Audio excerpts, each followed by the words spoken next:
नमस्कार। आज हम एक बहुत ही प्यारी, दिल को छूने वाली कहानी पर बात करेंगे। सुभद्रा कुमारी चौहान जी की लिखी हुई गिल्लू। हाँ, गिल्लू। ये कहानी एक छोटी सी गिलहरी और इंसान के बीच के रिश्ते की है। बहुत ही अनोखा रिश्ता। बिल्कुल। तो हमारे पास जो स्रोत हैं वो इसी रिश्ते की परतें खोलते हैं। आज हम कोशिश करेंगे कि इस कहानी की जो भावनाएं हैं, जो इसका संदेश है, उसे समझें। हाँ, मतलब ये सिर्फ एक कहानी नहीं है, इसमें बहुत कुछ है। सही। तो कहानी शुरू होती है जब लेखिका को अपने बरामदे में एक गिलहरी का बच्चा मिलता है। घायल है, बेहोश जैसा पड़ा है। और यहीं से बात शुरू होती है। वो देखती हैं उसे, एक छोटा सा जीव मुश्किल में। हाँ, शायद बिजली के तार से गिर गया होगा या कौवों ने घायल कर दिया होगा। कारण जो भी हो, लेखिका का रुकना, उसे देखना और फिर उसकी मदद करना, ये महत्वपूर्ण है। अक्सर तो लोग ध्यान नहीं देते। बिल्कुल। वो उसे उठाती हैं, अंदर लाती हैं, फिर रुई से खून वगैरह पोंछकर उसे थोड़ा वो ग्लूकोज का पानी देने की कोशिश करती हैं। आस से जुड़ जाता है बहुत गहराई से। हाँ, ये जुड़ाव ही तो कहानी का केंद्र है। कैसे बिना किसी शर्त के स्नेह पनपता है। बिल्कुल। ये नींव रखता है आगे की पूरी कहानी के लिए। ये दिखाता है कि जानवर भी जुड़ते हैं, महसूस करते हैं। हाँ, और फिर गिल्लू उनके जीवन का एक हिस्सा बन जाता है।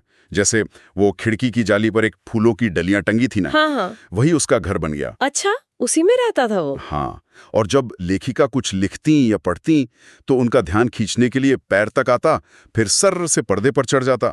शरारती भी था मतलब। बहुत। और जब लेखिका खाने बैठती तो वो भी पहुंच जाता थाली के पास। अच्छा, क्या खाता था? बड़े सलीके से एक एक चावल उठाकर खाता था। अरे वाह, ये छोटी छोटी चीजें ही तो रिश्ते को खास बनाती है ना? बिल्कुल। ये दिखाती हैं कि वो सिर्फ एक पालतू जानवर नहीं था, उसमें अपनी समझ थी, भावनाएं थीं। हाँ, बिल्कुल थी।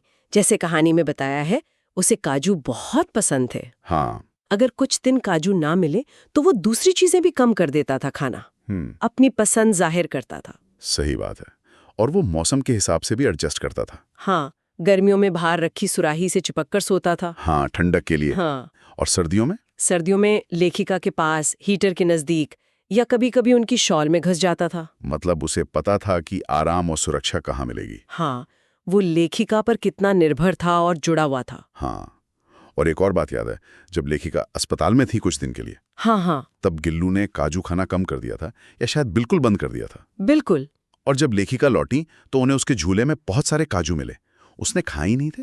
ये दिखाता है उसका लगाव, उसकी उदासी, बिना शब्दों के भी कितनी गहरी भावनाएं व्यक्त हो रही हैं। सही कहा। हम शायद जानवरों की भावनाओं को, उनकी इंटेलिजेंस को कम आंकते हैं कभी कभी। बिल्कुल।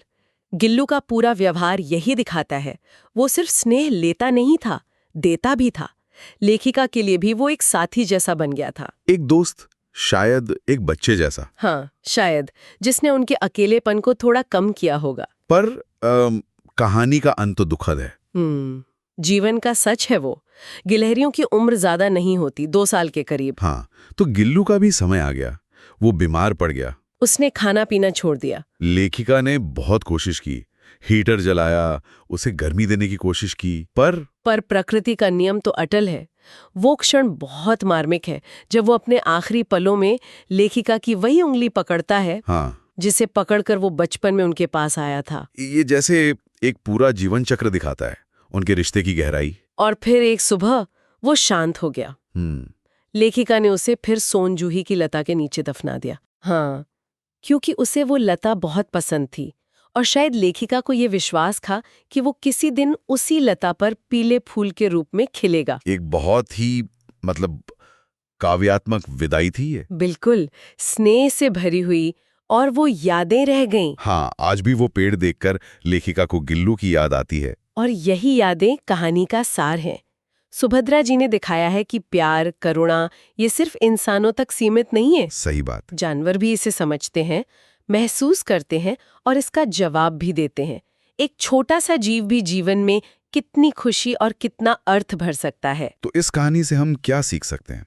यही कि हमें अपने आसपास के जीवन के प्रति, चाहे वो कितना भी छोटा क्यों ना हो, ज्यादा संवेदनशील होना चाहिए। हाँ, बिल्कुल। और ये रिश्ते हमें खुद के बारे में भी सिखाते हैं। हमारी सहानुभूति की क्षमता, बिना शर्त प्यार करने की काबिलियत, और किसी अपने को खोने के दुख को सहने की ताकत भी। हाँ, ये कहानी हमें सभी जीवों के प्रति करुणा रखने की प्रेरणा देती है, उनके जीवन को महत्व देने की। ये सोचने वाली बात है कि हमारे जीवन में ऐसे रिश्तों की क्या जगह है जो शायद अनप्रत्याशित हों, और ये रिश्ते हमें एक इंसान के तौर पर कैसे बदल सकते हैं। बिल्कुल, शायद यही सवाल है जिस पर हम सब सोच सकते हैं।